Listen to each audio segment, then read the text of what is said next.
Hello everyone, आप सभी का स्वागत है आपके अपने यूट्यूब चैनल विशाल गौतम 783 पर। आज है 11 जुलाई 2024 और आज की इस वीडियो में मैं आपके लिए लेकर आया हूँ 11 जुलाई 2024 के डेली करंट अफेयर्स के कुछ इम्पोर्टेंट क्वेश्चंस। अगर आप किसी भी एग्जाम की तैयारी कर रहे हैं तो ये वीडियो आपके लिए काफ़ी ज़्यादा इम्पोर्टेंट रहने वाली है। अगर आप इस चैनल पर पहली बार आए हैं तो चैनल को सब्सक्राइब कर लीजिए और साथ ही बेल आइकन को भी ऑल पर प्रेस कर लीजिए, ताकि जब भी मैं कोई नई वीडियो अपलोड करूं तो सबसे पहले आप उस वीडियो को देख पाएँ। और आज की इस वीडियो की पीडीएफ फाइल आपको हमारे टेलीग्राम चैनल पर मिल जाएगी और टेलीग्राम चैनल का लिंक आपको इस वीडियो के डिस्क्रिप्शन में मिल जाएगा, तो आप वहां से इस टेलीग्राम चैनल को ज्वाइन कर सकते हैं। तो चलिए चलते हैं आज के अपने टॉपिक की ओर। कल की वीडियो में हमने जाना था जुलाई 2024 में ईरान के नए राष्ट्रपति कौन बने हैं। Masoud Pezeshkian. जुलाई 2024 में किसे झारखंड उच्च न्यायालय के 15वें मुख्य न्यायाधीश के रूप में नियुक्त किया गया है। विद्युत रंजन सारंगी को। वर्ष 2024 में कोलकाता और कोकराझार के अलावा कौन से शहर के द्वारा 133वें डोरंड कप की मेजबानी की जाएगी। जमशेदपुर और शिलांग।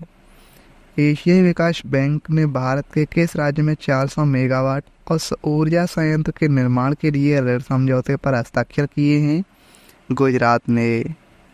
वर्ष 2024 में कौन सा देश 5G 6G और उभरती प्रौद्योगिकी पर हैकाथॉन की मेजबानी करेगा। भारत। जुलाई 2024 में दिव्य कला मेला और दिव्य कला शक्ति कार्यक्रम का आयोजन कहाँ किया गया है। उड़ीसा के भुवनेश्वर में। जुलाई 2024 में किस कंपनी ने फ्रीडम 125 नामक दुनिया की पहली CNG मोटरसाइकिल पेश की है। बजाज ऑटो लिमिटेड ने। किसे म्यूनिक फिल्म फेस्टिवल में लाइफ टाइम अचीवमेंट अवार्ड 2024 से सम्मानित किया गया है। केट विंसलेट को।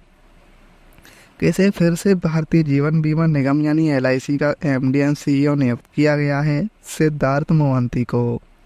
भारत में स्मार्ट सिटी मिशन को किस वर्ष तक बढ़ा दिया गया है। 2025 तक। राजस्थान के मुख्यमंत्री भजन लाल शर्मा ने पार्वती काली सिंध चंबल नदी जोड़ो परियोजना के लिए किस राज्य के साथ समझौता ज्ञापन किया है। मध्य प्रदेश के साथ। 6वें स्पाइस अवार्ड 2024 से किसे सम्मानित किया गया है। शोभना कलिंगल को। जुलाई 2024 में प्लास्टिक रिसाइकलिंग और स्थिरता पर वैश्विक सम्मेलन का आयोजन कहाँ हुआ है। भारत मंडपम में। जुलाई 2024 में वरिष्ठ अभिनेत्री स्मृति विश्वा का 100 वर्ष की आयु में निधन हो गया है। किस राज्य से थी। पश्चिम बंगाल से। पुरातत्वविदों को किस देश की गुफा में दुनिया की सबसे प्राचीन 51,200 साल पुरानी कलाकृति मिली है। इंडोनेशिया में। और अब हम आते हैं आज के अपने प्रश्नों की ओर। आज का हमारा पहला क्वेश्चन है, जुलाई 2024 में फ्रांस के शीर्ष नागरिक पुरस्कार सेवेलियर डी ला लीजन डी ऑनर से किसे सम्मानित किया गया है। तो ये किया गया है ऑप्शन ए रोशनी नादर मल्होत्रा को। HCL टेक की अध्यक्ष रोशनी नादर मल्होत्रा को फ्रांस ने देश के सर्वोच्च नागरिक पुरस्कार शेवेलियर डी ला लीजन डी ऑनर से सम्मानित किया है। यह पुरस्कार व्यापक जगत में उनके योगदान, फ्रांस और भारत के बीच आर्थिक समृद्धि को बढ़ावा देने के उनके प्रयासों और सामाजिक और मानवीय मुद्दों के प्रति उनकी एकजुटता के लिए दिया गया है। अब बात करें Chevalier de la Legion d' honneur पुरस्कार की, तो Chevalier de la Legion d' honneur knight of the Legion of Honour France सरकार द्वारा दिया जाने वाला सर्वोच्च पुरस्कार है। इस पुरस्कार की स्थापना 1802 में नेपोलियन बोनापार्ट द्वारा की गई थी। दुर्गाचरण रक्षित यह पुरस्कार पाने वाले पहले भारतीय थे। उन्हें यह पुरस्कार 1986 में प्रदान किया गया था और फरवरी 2024 में शशि थरूर को फ्रांस का सर्वोच्च नागरिक सम्मान मिला था। पर्यावरण प्रदर्शन सूचकांक 2024 की दुनिया के शीर्ष 10 सबसे स्वच्छ देशों की सूची में शीर्ष स्थान किसे मिला है। तो ये मिला है ऑप्शन ए एस्टोनिया को।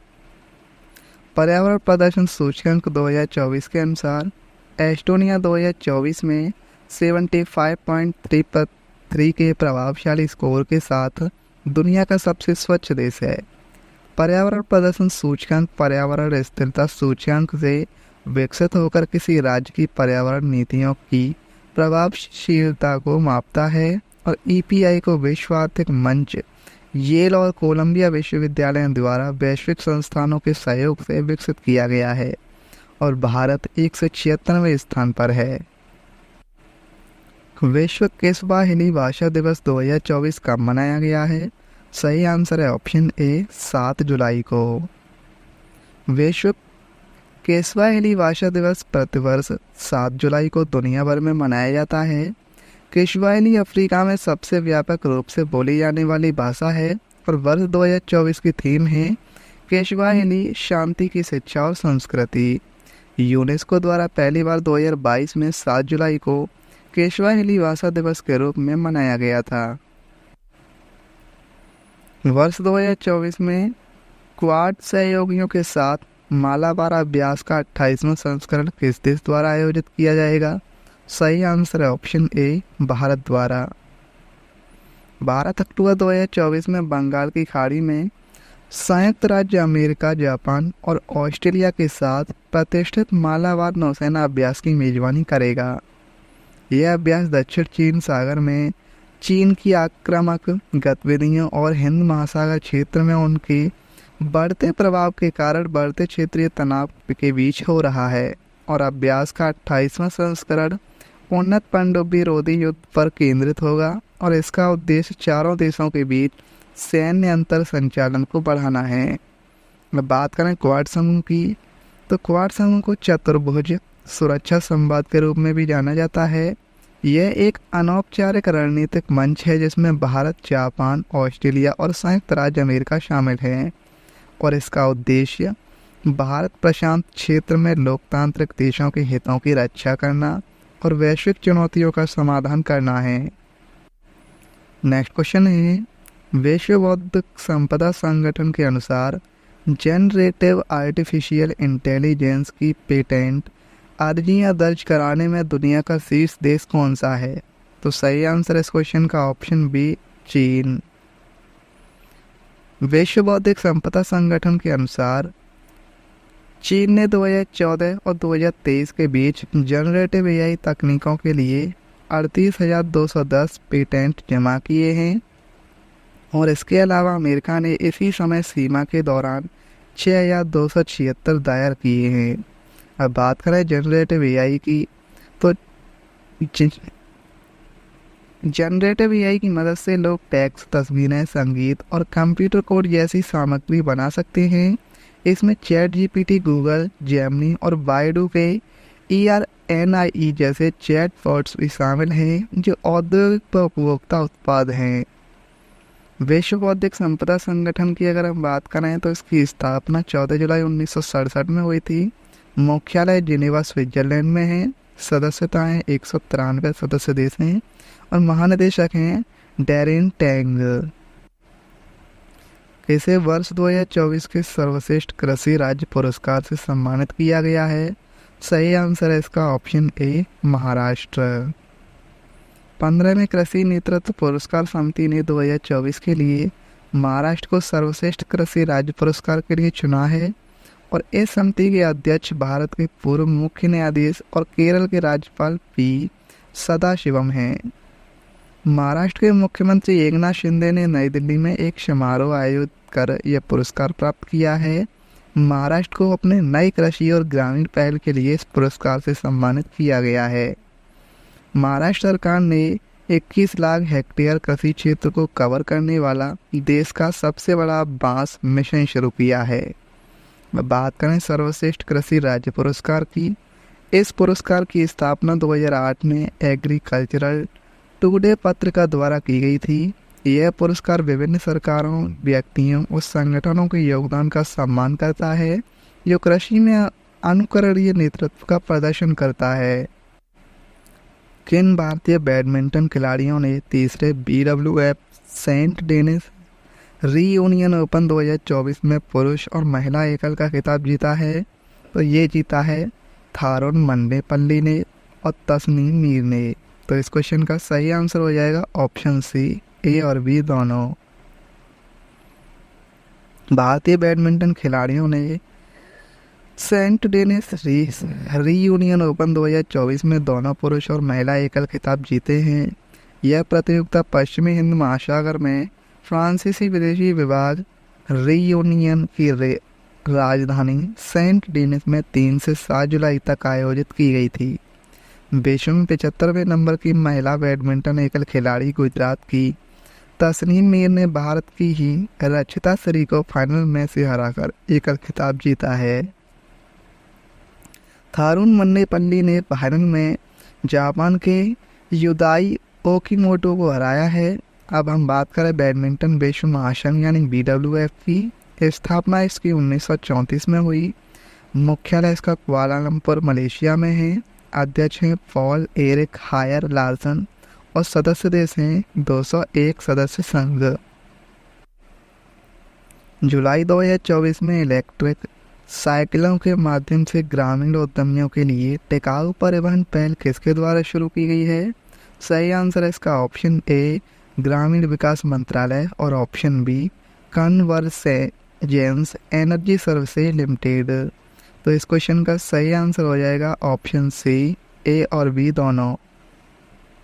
ग्रामीण विकास मंत्रालय ने EESL की पूर्ण स्वामित्व वाली सहायक company convergence energy services limited के साथ एक समझौता ज्ञापन किया पर हस्ताक्षर किए हैं और इसका उद्देश्य दीनदयाल अंत्योदय योजना राष्ट्रीय ग्रामीण आजीविका मिशन के तहत स्वयं सहायता समूह महिलाओं के लिए इलेक्ट्रिक साइकिलों के माध्यम से ग्रामीण उद्यमियों के लिए टिकाऊ परिवहन की सुविधा प्रदान करना है।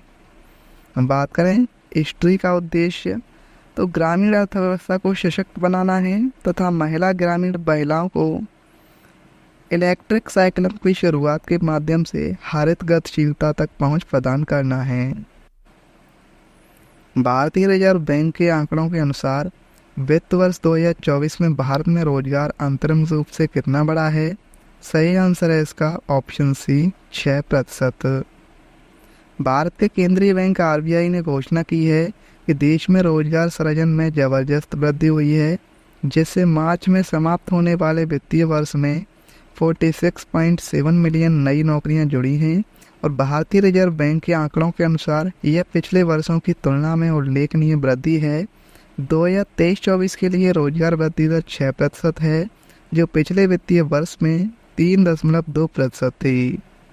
राष्ट्रीय लेखा और श्रम मंत्रालय के आंकड़ों का उपयोग करते हुए RBI द्वारा रिपोर्ट की गई जानकारी के अनुसार भारत की कुल रोजगार 2024 में बढ़कर 643.3 मिलियन हो गया है, जो वित्त वर्ष 2023 में 596.7 मिलियन था।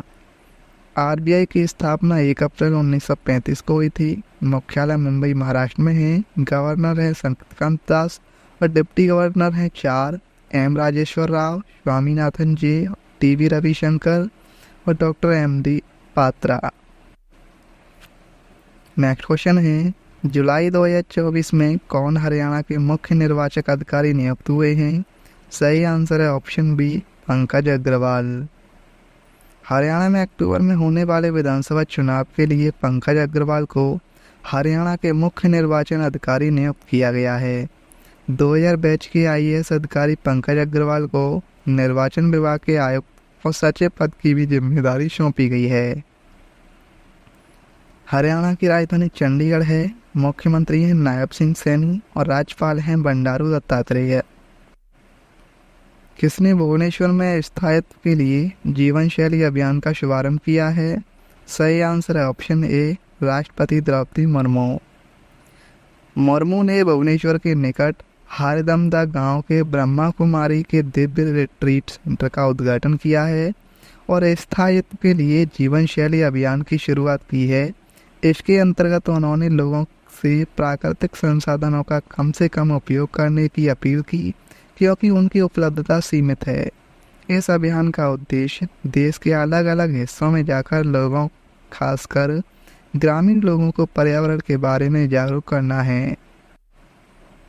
किन भारतीय खिलाड़ियों को पेरिस ओलंपिक 2024 के उद्घाटन समारोह के लिए महिला और पुरुष ध्वजवाहक के रूप में नियुक्त किया गया है? तो इस क्वेश्चन का सही आंसर है ऑप्शन ए पीवी सिंधु और अचंता शरद कमल। इस क्वेश्चन का सही आंसर हो जाएगा ऑप्शन सी, ए और बी दोनों। प्रसिद्ध बैडमिंटन स्टार पीवी सिंधु को आगामी पेरिस ओलंपिक के उद्घाटन समारोह के लिए प्रसिद्ध टेबल टेनिस खिलाड़ी अचंता शरद कमल के साथ भारतीय ध्वजवाहक के रूप में चुना गया है। यह प्रतिष्ठित सम्मान उनके संबंधित खेलों में उनकी उत्कृष्ट उपलब्धियों और भारतीय खेलों में उनके योगदान का प्रमाण है। 2 बार ओलंपिक पदक विजेता पीवी सिंधु अंतर्राष्ट्रीय बैडमिंटन में एक प्रमुख खिलाड़ी रही हैं और उन्होंने राष्ट्रमंडल खेलों, एशियाई खेलों और विश्व चैंपियनशिप में कई पदक जीते हैं। 33वें ग्रीष्मकालीन ओलंपिक खेल 26 जुलाई से 11 अगस्त 2024 तक फ्रांस की राजधानी पेरिस में होंगे और पेरिस में इसने पहले 1900 और 1924 में भी ग्रीष्मकालीन ओलंपिक खेलों की मेजबानी की थी। 2024 के ओलंपिक खेलों में 10,000 से ज़्यादा एथलीट और हजारों दर्शक शामिल होंगे। जुलाई 2024 में प्रधानमंत्री नरेंद्र मोदी को किस देश ने गार्ड ऑफ ऑनर से सम्मानित किया है? सही आंसर है इसका ऑप्शन सी, रूस। पीएम मोदी रूस की 2 दिवसीय आधिकारिक यात्रा पर राजधानी मॉस्को गए हैं। पीएम मोदी को रूस के मॉस्को पहुंचने पर गार्ड ऑफ ऑनर से सम्मानित किया गया है। तीसरी बार पीएम बनने के बाद यह उनकी पहली आधिकारिक रूस यात्रा है। वे मॉस्को में राष्ट्रपति व्लादिमीर पुतिन के साथ 22वें भारत रूस वार्षिक शिखर सम्मेलन में भाग लेंगे। किसने एशियाई डबल्स स्क्वैश चैंपियनशिप 2024 में पुरुष युगल और मिश्रित युगल दोनों खिताब जीते हैं? सही आंसर है इस क्वेश्चन का ऑप्शन ए, अभय सिंह। एशियाई डबल्स स्क्वैश चैंपियनशिप में भारत के अभय सिंह ने मलेशिया के जोहोर में पुरुष युगल और मिश्रित युगल दोनों खिताब जीते हैं। पुरुष युगल में अभय सिंह ने बेलावन सेंथिल कुमार के साथ जीत हासिल की है। अभय सिंह ने जोशना चिनप्पा के साथ मिलकर मिश्रित युगल खिताब भी जीता है। केंद्रीय मंत्री डॉक्टर जितेंद्र सिंह द्वारा लॉन्च इंडो फ्रेंच लीवर एवं मेटाबॉलिक डिजीज नेटवर्क पहल का संबंध किससे है? सही आंसर है option A, fatty liver disease. केंद्रीय विज्ञान एवं प्रौद्योगिकी मंत्री जितेंद्र सिंह ने नई दिल्ली में फैटी लीवर रोग विकारों के लिए भारत विशिष्ट हस्तक्षेप खोजने के लिए इंडो फ्रेंच लीवर एवं मेटाबॉलिक डिजीज नेटवर्क पहल का शुभारंभ किया है। यह मेटाबॉलिक लीवर रोगों को रोकने और ठीक करने के उद्देश्य से एक वर्चुअल नोड है। इन फ्लीमैन पहल गैर अल्कोहल फैटी लीवर रोग को संबोधित करेगी जो सिरोसिस और प्राथमिक लीवर कैंसर में बदल सकता है। NAFLD अक्सर मधुमेह, उच्च रक्तचाप और हृदय रोग जैसी अन्य गंभीर स्थितियों से पहले होता है। स्टेट जीके को देखें तो कोकार नृत्य महोत्सव किस राज्य में मनाया जाता है? उड़ीसा में। विंग ऑफ फायर किसकी आत्मकथा है? APJ अब्दुल कलाम आज़ाद की। राजस्थान के माउंट आबू में स्थित दिलवाड़ा मंदिर किससे संबंधित है? जैन धर्म से। रविंद्रनाथ टैगोर, जिन्हें विश्व कवि के नाम से भी जाना जाता है, उन्हें नोबेल पुरस्कार से किस वर्ष सम्मानित किया गया था? 1913 में। बाबर ने पानीपत के प्रथम युद्ध में इब्राहिम लोदी को किस वर्ष पराजित किया था? 1526 में। जहांगीर की आत्मकथा तुजुक ए जहांगीरी मूल रूप से किस भाषा में लिखी गई है? फारसी भाषा में। भारत में उच्च शिक्षा के लिए अंग्रेजी को आधिकारिक भाषा के रूप में किसके द्वारा शामिल किया गया था? लॉर्ड मैकले के द्वारा। 1905 के स्वदेशी आंदोलन का एक प्रमुख कारण क्या था? बंगाल का विभाजन। सर्वेट ऑफ इंडिया सोसाइटी की स्थापना किसके द्वारा की गई थी? गोपाल कृष्ण गोखले के द्वारा। ग्राम पंचायतों के संगठन का उल्लेख किस अनुच्छेद में किया गया है? अनुच्छेद 40 में। कल की वीडियो मैंने आपसे क्वेश्चन पूछा था कि जुलाई 2024 में ईरान के नए राष्ट्रपति कौन बने हैं? तो इस क्वेश्चन का सही आंसर था ऑप्शन बी, मसूद पेजेशकियान। और अब आपके लिए आज का क्वेश्चन है, पर्यावरण प्रदर्शन सूचकांक 2024 की तुलना के शीर्ष 10 सबसे स्वच्छ देशों की सूची में शीर्ष स्थान किसे मिला है? तो सही आंसर इस क्वेश्चन का आपको कमेंट में बताना है। अगर आपको ये वीडियो आज की हेल्पफुल लगी हो तो आप इस वीडियो को अपने दोस्तों के पास ज़रूर शेयर करना। और अगर आप इस चैनल पर पहली बार आए हैं तो चैनल को भी सब्सक्राइब ज़रूर कर लेना। तो चलिए चलते हैं। जय हिंद, जय भारत, वंदे मातरम।